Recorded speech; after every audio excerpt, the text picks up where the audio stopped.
the Hall of Famer, the two-time MVP, two-time World Series champ, World Series MVP. There I go. Greatest catcher of all time.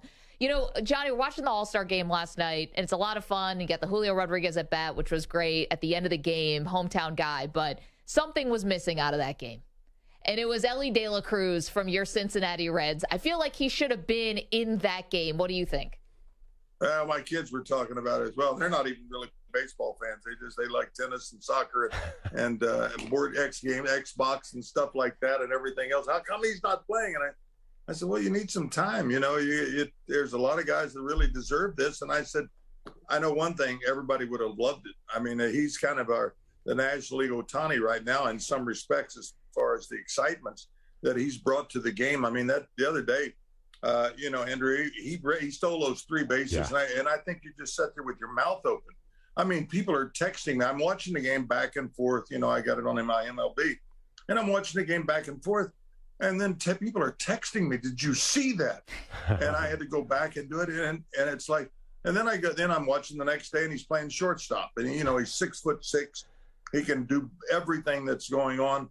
And it's brought such energy and excitement. But it's, you know how you sometimes just everybody pulls along and they're in the toe and they follow that along. And of course, McLean and India and Steer. And I mean, it's even Joey Votto, who was Lazarus, where did all of a sudden he came out and he's hitting home runs. And this team, if it had enough pitching, they really can make a big statement in the second half.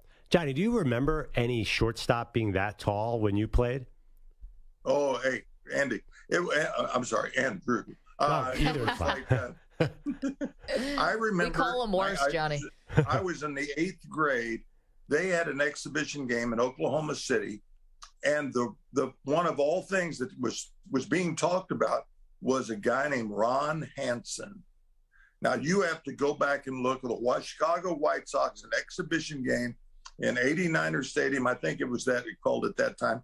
Anyway, he was 6'6", and it was like nobody's 6'6" and plays shortstop.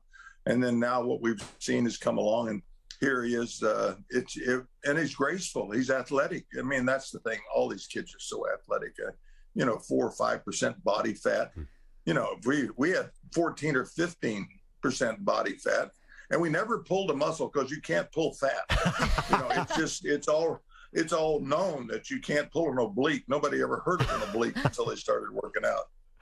Johnny, you mentioned Shohei Otani. Did you think you would ever see a guy who could hit and pitch like that in your lifetime? Oh, I could do that, Andrew. Well, I know you. Well, your arm was great. Of course, you could have done anything. I was a pitcher in high school. All through my career, I was 84-3 lifetime pitching.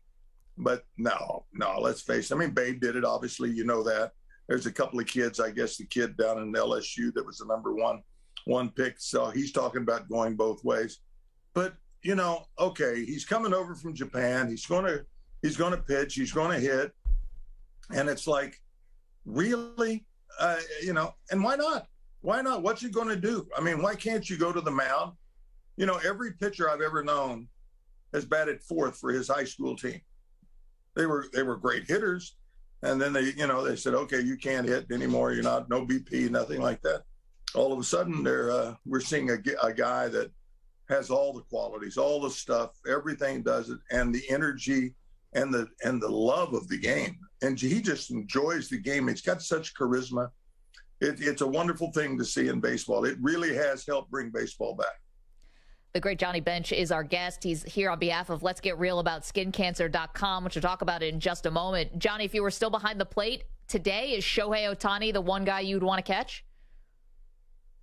I think you have to. I mean, you really, it's what he does out there, the splitter, the thing, the control, the size, the angles, everything is about it. Yeah, I'd be a real smart catcher. I always like these guys who catch these, these Cy Young guys, they pitching and they said, what a great catcher. He can really call a great game. Hell, why wouldn't you call a great game? I mean, you put your glove down, they hit it. You can catch them with a pair of pliers over here, over there. And let's throw the change up and it would be just exciting to see what his stuff is. And then, here we are, we got guys, going at 98, 99, 102, and just to see, what it would be like to do it. And of course we know that the major league hitters, they can time a jet plane. So you just can't keep throwing it or pounding it in there. You got to have something else, and he has a lot of something else. So, Johnny, they made it easier to steal bases with the new rules. Do you like the new rules? I mean, as a catcher, you must be a little annoyed by the fact that you limit the number of pickoff attempts. Andrew, back in my day, we had Maury Will stealing 104. We had Lou Brock stealing 118. Or here comes Henderson, and those Pirates. My gosh, then you had to tie a rope around them to hold them down at first. These took off. The Astros took off. They had 4 or 5 guys that were stealing bases. Didn't matter at any time. But now we're only talking about here's the guy who's going to lead the league with 80. Yep. And and I think the Reds. I saw some stat the other day that they've already stolen 123 bases, and guys are taking off, and you can't throw over. I think the length of the game was the biggest problem. The pitch clock is absolutely wonderful. Yep. The batter getting in the box is wonderful. I got so tired of it. I'm still, and Maggie, maybe you can help me. I see them get on base, they get a hit, and they start going, and they do. I mean, I don't know. The celebration. Yeah. It's the charades, but they're hitting 180. And they act like, yeah, I got it, baby. I'm here. It's me. Yeah. But the cameras know to go on them. They love the excitement. They love the energy, and the kids love it. And the young people are starting to flock back to baseball. So it's paying dividends. Johnny, I'd be one of those people. I'd be doing the electric slide at first. I'd be two-stepping to second, all of that. You are joining us on behalf of Let's Get Real about skincancer.com. This is something that's close to you. You were diagnosed with basal cell carcinoma. It's a non-melanoma skin cancer. Now you're trying to bring awareness to others, especially during the summer months.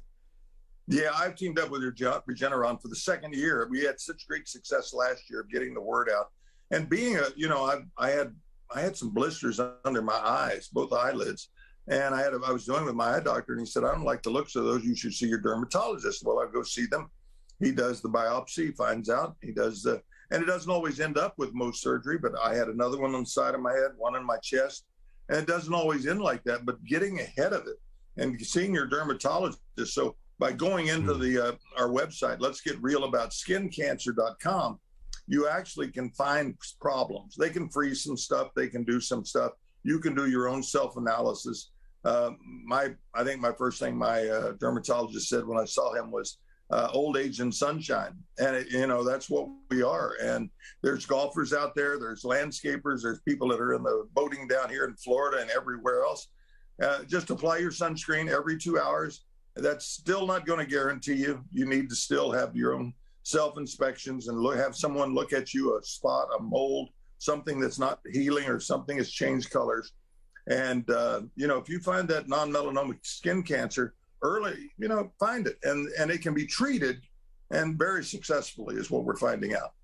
Again, awesome. Let's get real about skincancer.com. Johnny, thank you so much. All right, Johnny, I become a huge Red fan this year. You'd be so proud of me. I am so into this team. He's a bandwagon Phillies fan who's now likes Elly de la Cruz. I was a Hunter Green fan, by the way, before anybody. There you go. Okay. Yes.